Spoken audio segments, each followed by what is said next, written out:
At a nightclub, I received a message from my husband, a man I had married for the sake of family ties. "Where are you?" "At home, getting ready for bed," I replied without a second thought. 30 minutes later, he showed up at the nightclub. With a sheepish smile, I said, "What a coincidence. You're here too." Mike smirked coldly.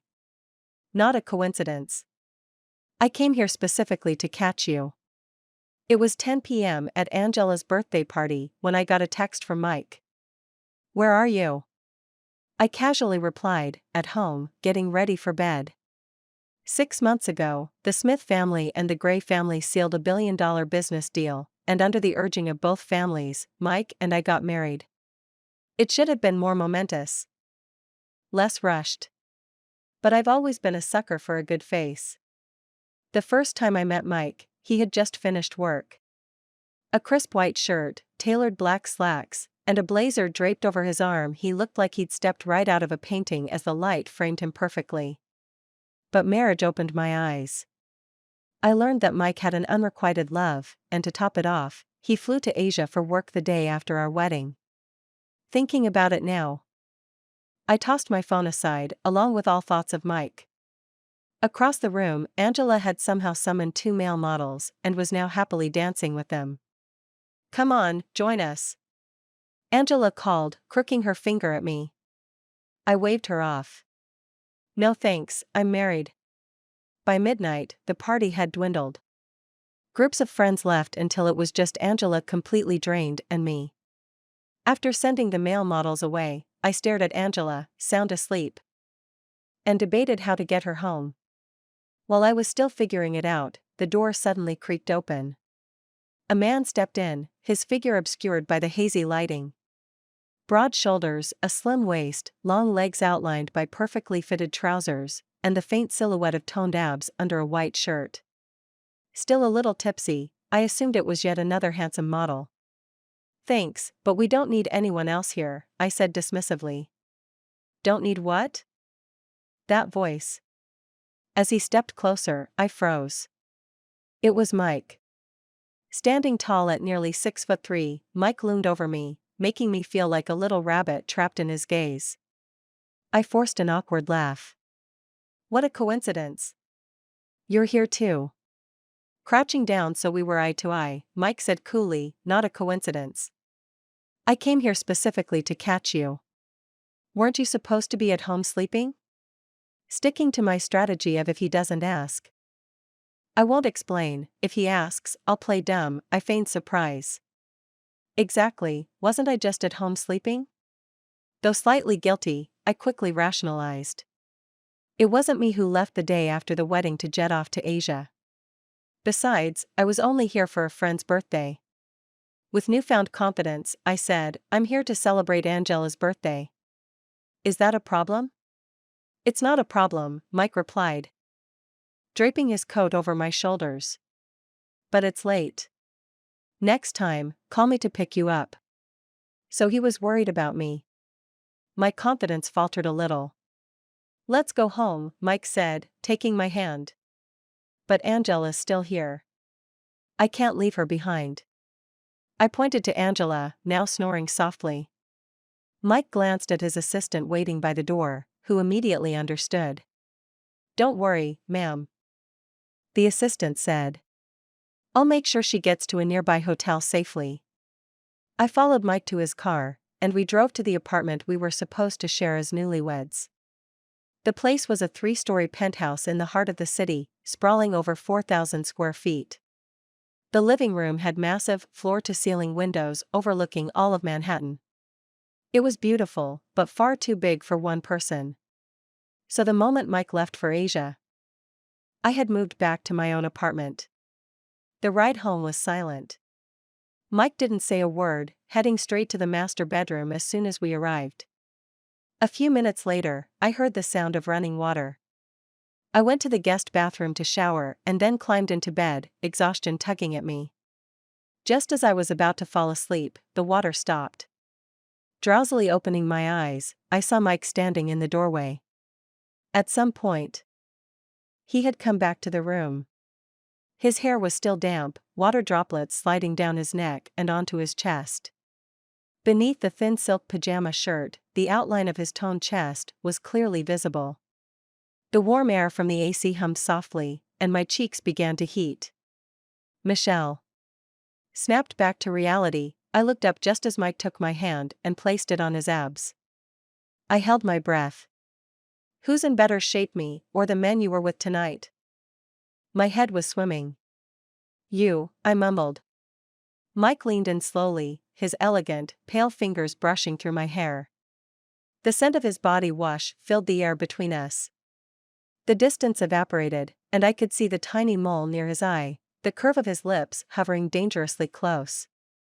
His voice dropped, hoarse and low. Do you want me? I swallowed hard. Yes.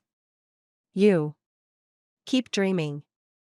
Mike straightened abruptly, buttoning his shirt one by one, even fastening the very top button with meticulous care. You're not getting anything from me, he said, tossing me a smug glance over his shoulder before walking out of the room. I sat there, dumbfounded. Had I been about to take off my clothes for this? The next morning, I was jolted awake by Angela's texts. Angela, I was drunk last night. Angela, nothing happened, right? The embarrassing memories of the night came rushing back, obliterating any remnants of sleep. Me, nothing happened. You drank too much, so Mike's assistant took you home. Feeling guilty, Angela, ever the extravagant friend, offered to foot the bill for our shopping spree that day, especially since Hermes had just released their latest collection. I made the most of it, picking out a variety of items. Just as we were about to check out, I spotted the dress on the model, a strapless white silk gown. Elegant and refined, hugging every curve perfectly. The sales associate immediately chimed in, Miss Smith, this is one of our exclusive seasonal pieces. There are only 2 in the world. I smiled, pleased. Wrap it up. She's paying, I added, motioning to Angela. The store arranged to have everything delivered to my home. Angela and I planned to grab dinner before heading back, but just then, I received another message from Mike. It's late. I'll come get you. By now, night had fallen, and the cold wind howled through the streets. Having someone pick me up didn't seem like such a bad idea. 10 minutes later, a sleek black Bentley pulled up outside. Mike stepped out, opening the passenger door for me. Thank you, I said, slipping in. The roads were congested with evening traffic, turning a 20-minute drive into 40. When we finally arrived, the car eased into the garage and came to a smooth stop. Michelle, Mike said, leaning over to unbuckle my seatbelt. No one could stay unaffected by a man this devastatingly handsome. I felt my face heat up as I stammered, we should just go home. Hold on. Mike suddenly caught my arm, tilting his head to study me. His long lashes trembled, his eyes glimmering like starlight. You've got. What? I asked, breathless. Lipstick on your teeth. I smacked him hard on the chest, hard enough that my hand stung. Huffing, I snapped, and you think you deserve a wife? You don't deserve me. I slammed the car door shut behind me, storming off. Behind me, I thought I heard the faint sound of Mike laughing. With his overseas projects wrapped up, Mike was back in Manhattan for good. I officially moved into the penthouse, though life with him quickly proved challenging. Mike seemed to delight in parading around shirtless after his nightly showers, his damp hair clinging to his forehead and water droplets gliding over his bare chest.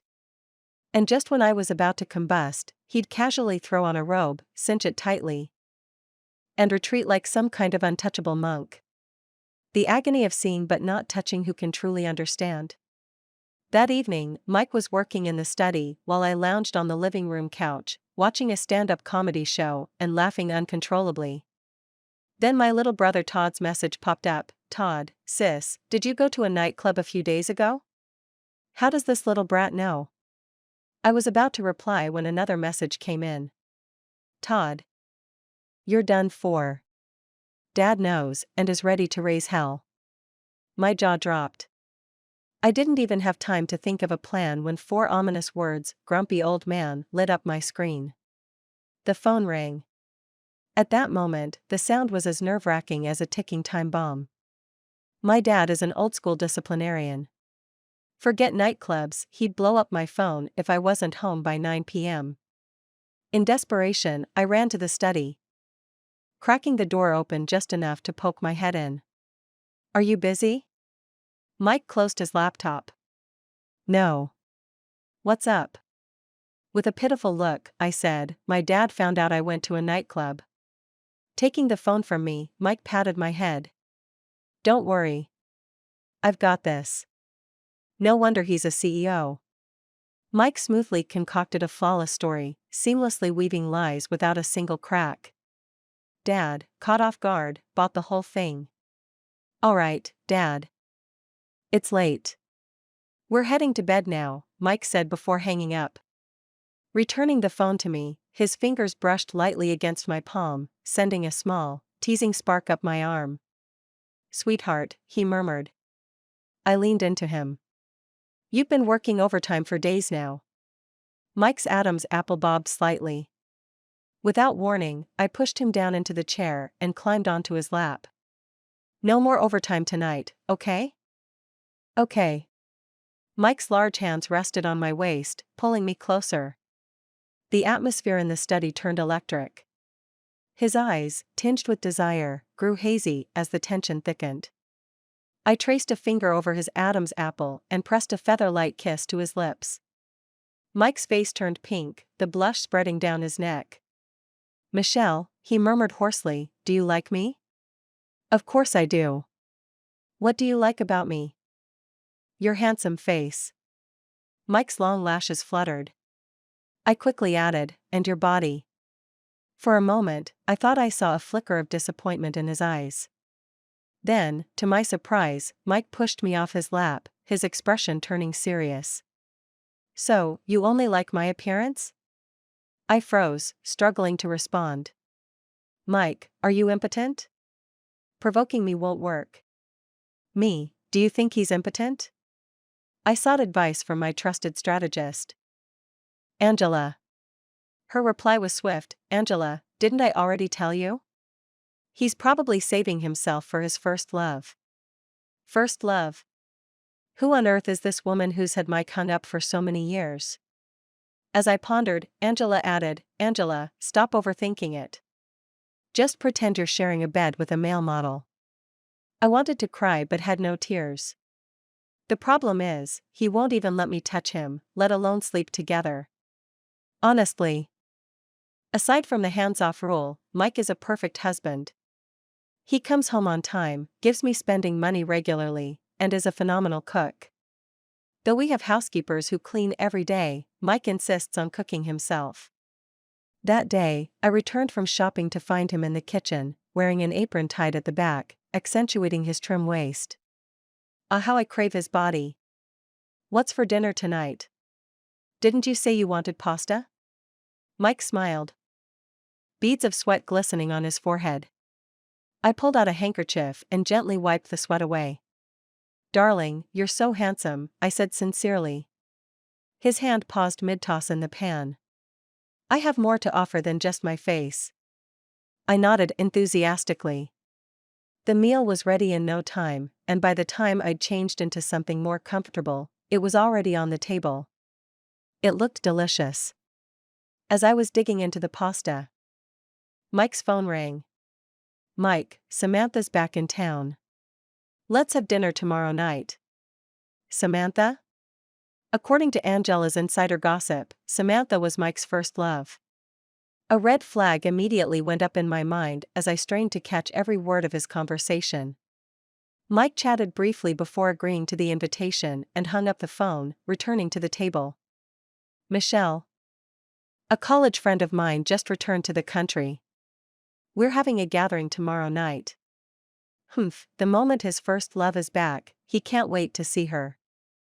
"Oh," I replied curtly. Mike peeled a shrimp and placed it into my bowl. "Do you want to come with me?" I blinked in surprise. "Me? Wouldn't that be inappropriate?" His eyes crinkled into a smile. You're my wife. Why wouldn't it be appropriate? I nodded. Let's see what this so-called first love looks like. On Friday evening, Mike and I arrived at the dinner a little late. The room was already bustling. Samantha sat at the center of attention, her chestnut curls framing her face perfectly. She wore a cream-colored gown that accentuated her gentle elegance.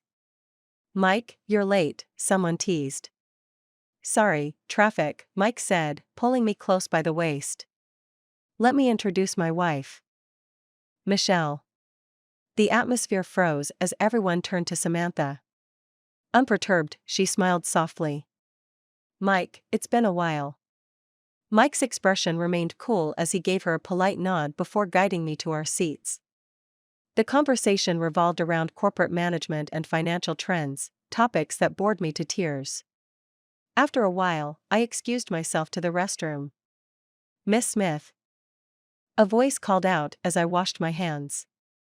I glanced up to see Samantha standing behind me. I never thought Mike would choose you as his wife.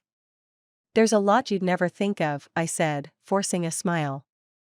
For reasons I couldn't quite explain, I disliked her from the moment I saw her. It wasn't jealousy or rivalry, it was more like an inexplicable clash of energy. Michelle. Do you think Mike would have married you if you weren't the Smith family's heiress? She asked, her tone sharp. But I am the Smith family heiress, I replied coolly. Our marriage brought billions in collaborations, mutual benefits for both families. Have you asked Mike how he feels about it? I took a deep breath, reminding myself to stay composed. But I couldn't resist. How is that any of your business? Get lost. As I returned to the private room, my hand hovered over the doorknob when I caught the sound of conversation inside. Of course, Miss Smith is a stunning beauty. How could Mike not like a beauty? Someone said. Mike's voice came through clearly. I don't like her. My breath hitched. Outside the door, Samantha's smile grew smug, triumphant, like a snake flicking its tongue. Then Mike continued, I only like Michelle. Samantha's expression froze. Her smugness replaced by something venomous. He said, he likes me? Since when? It felt like a bucket of honey had poured over me, leaving me drenched in sweetness. When I sat back down at the table, I was still grinning like an idiot. What took you so long? Mike asked, raising a curious brow. Under the table, Mike reached out and wrapped both my hands in his warm palms. Why aren't you wearing a coat? Your hands are freezing. I giggled. Thank you, darling. Mike froze for a moment, the tips of his ears turning red. He averted his gaze awkwardly. No need to thank me. As the night went on, I had more than a few drinks. By the time the dinner ended, I was stumbling around like a newborn fawn. Mike, I slurred, clinging to him like a koala and taking full advantage of the opportunity to grope his chest. Mike sighed helplessly. Michelle. Behave yourself. I'm your wife. What can't I touch? You can't touch anything. Are you? My voice trailed off as the alcohol hit harder, my thoughts drifting as I curled against him and fell into a hazy slumber. Half asleep, I thought I heard Mike murmur, if I let you have me too easily, you wouldn't cherish it. In the blink of an eye, Mike and I had been married for 6 months. Year-end social events came in a never-ending stream. And I had no choice but to accompany Mike, navigating the glitzy world of high society. Don't be mad anymore, Mike coaxed on the way to a charity gala, his fingers hooking around mine. I had wanted to wear the dress we bought at Hermes last time, but Mike had taken one look at it and outright refused. Instead, he insisted I change into a sleeved gown adorned with diamond embellishments. It wasn't that revealing. I shot him a glare. You're such a killjoy. Mike nodded compliantly. Yes, I am. Don't be upset. If you see anything you like tonight, just let me know, and it's yours. Anything? Anything. Fine. I'd let it go, a little. I looped my arm through his as we entered the grand ballroom. The place was already buzzing with people, many of whom flocked to Mike the moment they saw him, eager to curry favor. "I'll go grab something to eat," I told him. Mike patted my hand. "All right. Don't wander off too far. I'm not a kid." "I'll be fine," I replied, making a beeline for the dessert table. As I happily devoured a plate of tiny cakes, Mike's voice faded into the background. "Mr. Gray, you and Miss Smith seem to have a wonderful relationship. She looks like she's very attached to you." Mike swirled the wine in his glass, smiling lightly. "It's the other way around, I'm more attached to her." I was too preoccupied with the cakes to care about anything else. After stuffing myself, I noticed some red fruit sauce had gotten on my hands and headed to the restroom to clean up. Just as I stepped out, an unwelcome figure appeared in front of me. "Long time no see," Samantha greeted. "Oh great, it's her again." Like a ghost that wouldn't go away, she had reappeared. I turned. But when I saw the dress she was wearing, I stopped in my tracks. The white silk gown she had on looked strikingly familiar, almost identical to the one Mike had refused to let me wear earlier. Upon closer inspection, I could see slight differences, and her dress was clearly of inferior quality. "Miss Smith," Samantha said with a faint smile, "what you rely on your family's power to achieve, I can achieve on my own." "Good for you." My indifference seemed to irritate her, as if she had just punched a pillow. "You're nothing but a spoiled heiress. What right do you have to monopolize Mike?" I smiled sweetly. "Because I'm prettier than you." "You." Samantha was seething, about to retort, when a cold voice interrupted her. "Samantha." Mike appeared behind me, pulling me into his arms. His gaze was icy, and his tone even colder. We were nothing more than classmates, not even friends. "I don't know where you get the audacity to speak to my wife like this." Samantha's eyes welled up with tears. "Just classmates? That's impossible." Mike didn't bother letting her finish. His patience had run out. With his arm firmly around me, he led me away without another glance. "I'm not happy about this," I muttered. "What are you doing?" I wasn't done listening to her. Mike looked at me, half amused, half annoyed. "You really enjoy hearing about your husband's past with other women? She's your first love, isn't she? You even stayed celibate for her all those years." Mike's expression darkened. "Who told you that nonsense?" "Angela." Mike paused, his brow furrowing in thought, before decisively stating, "It's all rumors." During college, both Mike and Samantha were top students, often paired for competitions on their professors' recommendations. Somehow, the gossip started from there. At its height, Mike had already begun interning at his family's company and barely spent time on campus. He'd only heard bits and pieces of the chatter, which he never took seriously. I pinched his cheek and teased softly, "This face of yours really knows how to attract trouble." Mike chuckled. "Did it attract you?" I pretended to scoff. "Not at all." The auction began, and I couldn't muster much interest in the items until the final piece, a rose diamond bracelet, was brought out.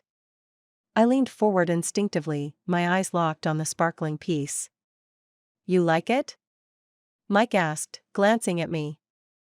I nodded enthusiastically. The bracelet started at $1.3 million, and Mike immediately raised it to $3 million. "4 million. A female voice called from behind us. I turned around and saw Samantha, looking smug.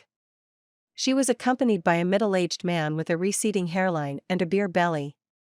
His greasy hand rested possessively on her shoulder. The whispers around us were impossible to ignore. "Isn't that the CEO of Sunset Group? He and his wife built the company together from scratch over 20 years.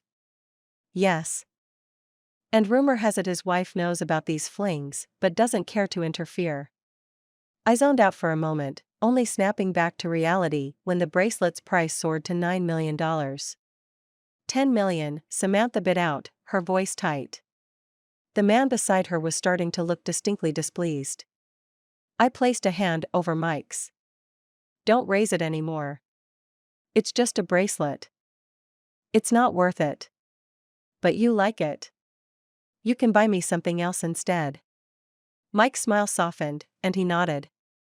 In the end, Samantha secured the bracelet for $10 million, nearly 10 times its starting value. The evening wrapped up with Mike cornered by his business partners, leaving me to wait at the entrance. Michelle. Samantha approached, her nose in the air and a triumphant smirk on her lips. What's mine will always be mine, she declared, exuding confidence. After a long night of socializing, I couldn't be bothered to argue. Your dress looks fake, I said lazily. Her smile froze, and she clutched the jewelry box in her hands, her knuckles turning white. You bought that with the card of the man next to you, didn't you? I continued, my tone as light as ever. I'd be careful if I were you. His wife isn't someone you want to mess with. At that moment, Mike appeared. Not in the mood to waste more words, I turned on my heel and headed straight for the car. Mike slid into the seat beside me, his face flushed from the alcohol. He took my hand and pressed it against his warm cheek. Michelle, I'm so hot, he murmured, his eyes hazy with intoxication. Need me to help with anything? I asked playfully. Instead of replying, Mike rested his head on my lap, mumbling, let's go home. Back at home. I decided to seize my chance. Mike's skin was flawless, his lashes thick and long, his nose perfectly sculpted. He was a sight to behold. Drunk Mike? Excellent. Easier to handle. The moment we stepped inside, I cornered him against the wall, one hand propped beside his head, the other tugging at his tie to pull him closer. Our noses almost brushed as I whispered, overtime tonight? Mike's laugh was low and dangerous. Like a predator toying with its prey. His large hand settled on my waist, and before I could react, he flipped us around. Just as my back was about to touch the wall, Mike pulled me into his arms, instead. The wall's cold. Stay here, where it's warm. Mike. This dress is expensive. Don't rip it. Mike was panting heavily. I'll buy you a new one. The next morning, I woke up sore all over. Glancing at the clock, I realized it was already past noon. Mike had left for work early, and my ridiculously expensive gown was now reduced to scraps in the trash. I called him, and he picked up immediately. Awake already? He teased. Mike. Do you even know how much that dress cost? I protested. He chuckled softly. I'm sorry. I'll ask my assistant to order you a new one. What do you want for dinner? I'll grab the ingredients. I want half-cooked blue lobster. Consider it done, he replied, sounding amused. But that evening, I didn't get to enjoy Mike's cooking. Something urgent had come up with an overseas branch, and Mike had to deal with it personally. I'll make it up to you when I get back, he promised. With Mike away, I could finally return to my party lifestyle. I tried to invite Angela out, but she was stuck at home because her dad had frozen all her credit cards. My dad is such a jerk. He left me with just one card, and it only has $2,000 on it. Angela fumed. I burst out laughing. Ugh, he's the worst. Angela grumbled. Totally, I replied, trying to stifle my amusement. With my friends unavailable, I stayed home and binge-watched TV. At 9 p.m., I called Mike, knowing it was daytime where he was. He answered immediately. Still working? I asked. Yes. I want to finish early, so I can come back to you. He said. My heart melted. When will you be back? Next Wednesday afternoon. That soon? Can you pick me up? He asked, his voice carrying a hint of hope. I glanced at my calendar and realized I had already promised to pick up my friend Lily that morning. Feigning guilt, I explained the clash of schedules. Mike didn't seem bothered. That's fine. Have fun. As he returned to his meeting, I tried to sleep but ended up tossing and turning. God. I miss having those abs to cuddle. On the day Lily returned, I arrived at the airport early. The moment I spotted her, I ran up and hugged her tightly. Sweetheart, I missed you. Lily, who's almost 6 feet tall, picked me up and spun me around. You cut your hair short? I asked, running my fingers through her cropped hair. You look even more like a guy now. Lily sighed. Don't get me started. I wanted to dye it green.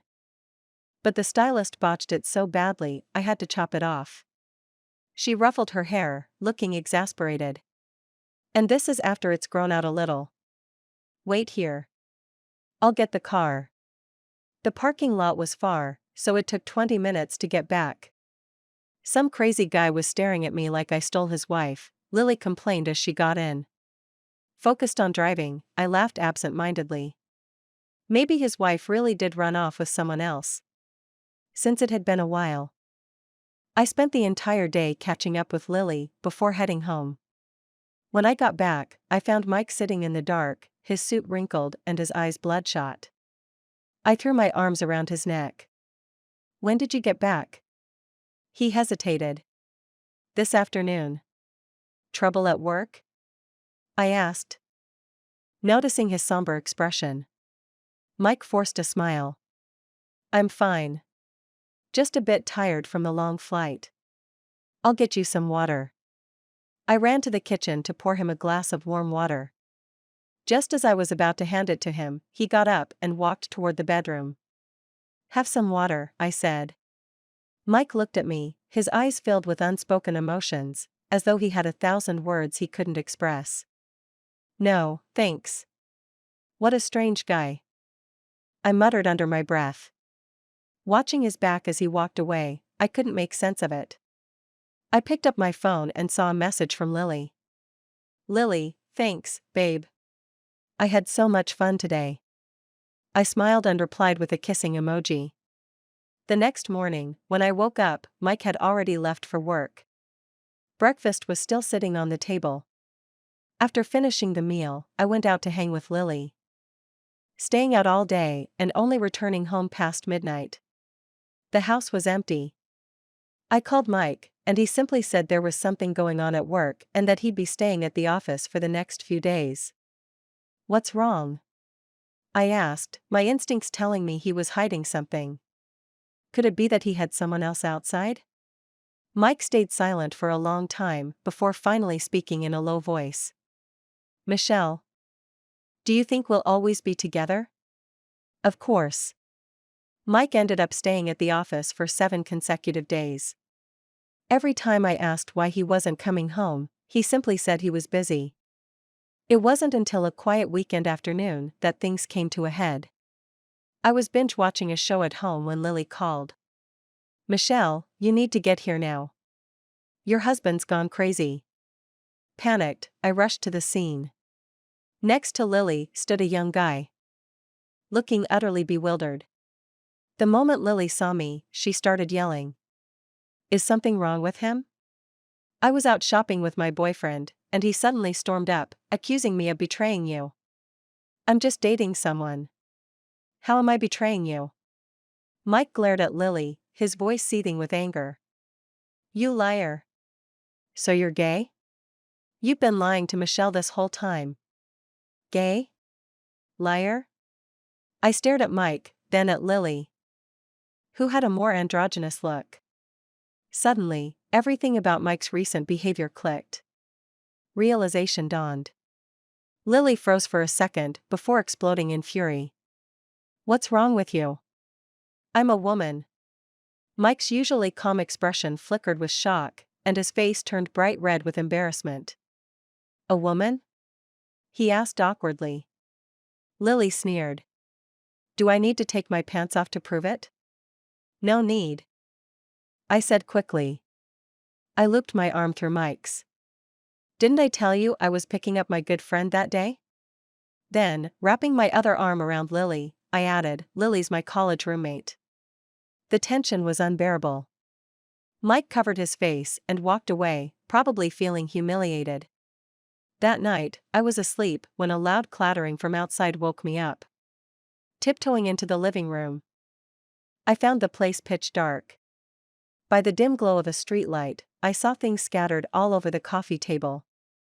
Mike was sitting on the floor, hugging my stuffed bear, his eyes closed. "Michelle," he murmured. The strong smell of alcohol hit me as I approached. His cheeks were flushed, clearly drunk. "Mike," I said, giving him a little push. "Go to bed." Mike opened his eyes. "Michelle?" "Yes." He tossed the stuffed bear aside and pulled me into a hug. The scent of mint mixed with alcohol lingered in the air. "Michelle, I love you." His sudden confession left me stunned. "Michelle," he mumbled, nuzzling my neck, his voice slurred, "do you like me, even a little?" I. Mike pulled me into his arms, and we both tumbled onto the carpet. His hand gently cradled my neck as his cool lips found mine. The taste of mint overwhelming me. In the quiet, dim living room, Mike's kisses came in a steady stream, passionate, intense, and almost impossible to pull away from. We were so close, I saw the clarity in his eyes. Something fleeting crossed my mind, but it was gone in a second. We lost ourselves in each other, not even noticing when we made our way to the bedroom. The room was filled with a soft intimacy.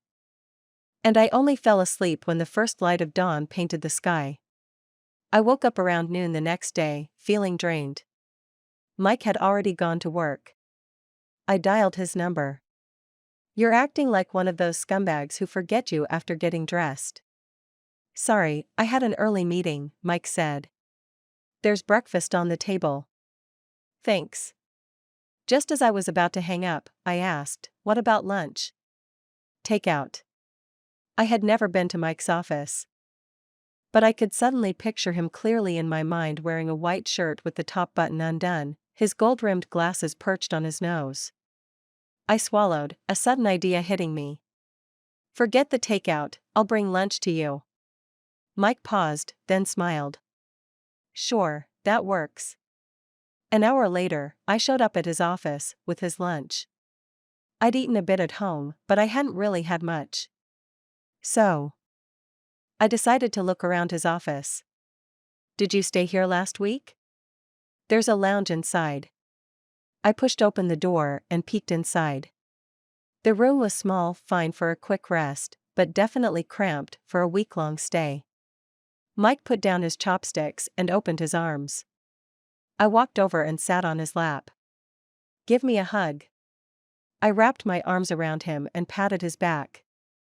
"If something like this happens again, just talk to me," I said. "I'm scared." Mike whispered. "I'm afraid you won't want me anymore. I'm afraid you'll want a divorce." "That won't happen. Besides, I still want half of your fortune." Mike shook his head. "It's all yours." He rested against me. "I was thinking about it these past few days. No matter how great other men may be, I'm your husband. We're protected by the law." I laughed. "So, you don't mind other men?" "I want to be your one and only." Mike kissed me again. But I gently pushed him away. "This is the office." He stopped immediately, but after a moment, I saw weariness in his eyes. He hadn't had a break in a week, hadn't slept properly last night, and was up early again for work. He was probably exhausted. "Take a nap," I suggested. Mike held me close. "Stay with me." "Okay." When I woke up, Mike had already gone to a meeting. I found a text from him on my phone, asking me to wait for him to finish work so we could head home together. Bored, I went out to get coffee and dessert. While in the office coffee room, I bumped into a young intern. Her face was round, and she looked pretty young, so I greeted her. Noticing she seemed a little off, I asked, "What's wrong? You look tired. Is your boss really tough?" The girl seemed to open up. "Mr. Gray was terrifying last week. He barely spoke and gave me a cold stare when I made a mistake with a file. I'm not sure who made him mad. I didn't want to say it, but it seemed like I might be the one who upset him. but today, he's like a different person. He's actually pleasant to be around. The girl leaned in and whispered, "There's something really strange I have to tell you. But don't tell anyone." I nodded eagerly. Yesterday, I forgot my keys in the office. When I came back to get them, I saw Mr. Gray pouring liquor on himself. Do you think he's losing his mind? The thought of the usually composed Mike pouring liquor on himself was so absurd it almost made me laugh. It was oddly endearing.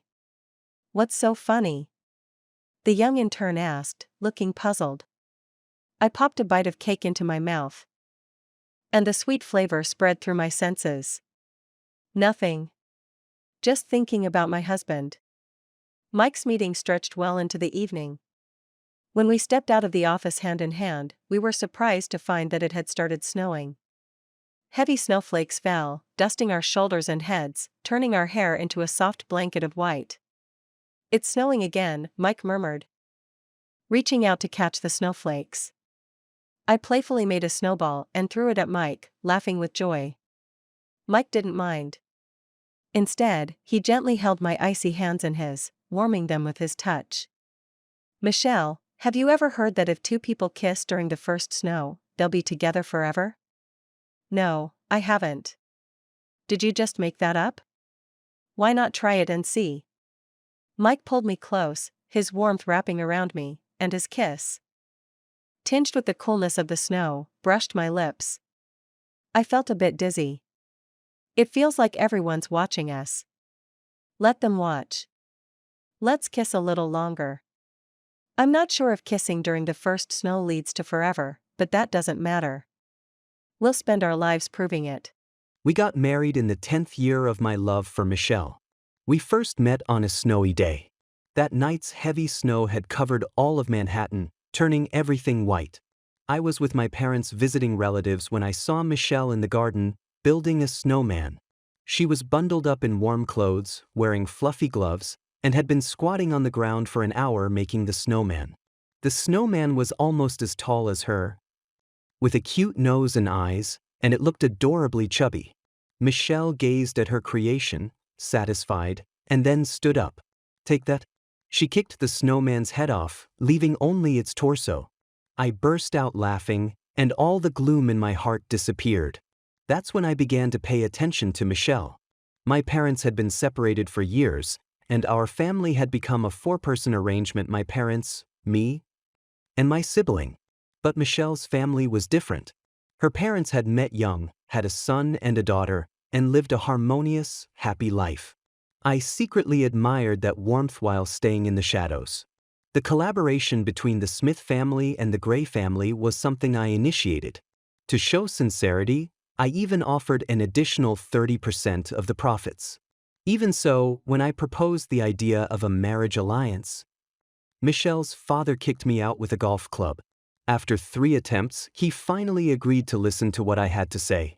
I told him I was willing to give up everything for Michelle. I just wanted her. He reluctantly agreed, but only on the condition that Michelle's wishes came first. "Does Michelle have anything she likes?" I asked. Without hesitation, her father said, "She likes handsome men." That night, I spent 2 hours in front of the mirror. Do I pass as a handsome guy? When Michelle agreed to marry me, I was so happy I couldn't sleep all night. Mr. Smith hinted that Michelle was extremely happy with my appearance.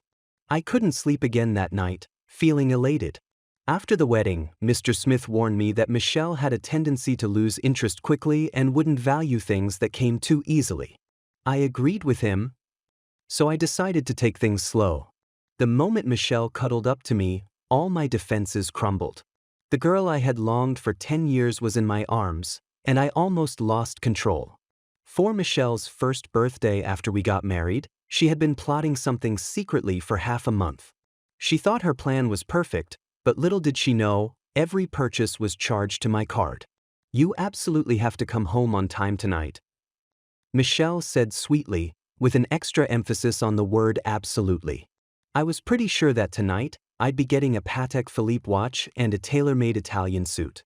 When I walked into the house, the gifts were neatly laid out on the dining table, exactly as I had imagined. But where was Michelle? Michelle? I called as I walked into the bedroom. A large red gift box immediately caught my attention, and a thought flashed through my mind. I held my breath, trying to suppress my excitement, and opened the box. Happy birthday! Michelle popped out from behind the box, wearing a cute blue and white sailor outfit. I love this gift, I said, grinning. Michelle pouted. But you haven't even opened it yet. I gently kissed her soft lips. Now I will. Michelle's face instantly flushed bright red. That's not what I meant.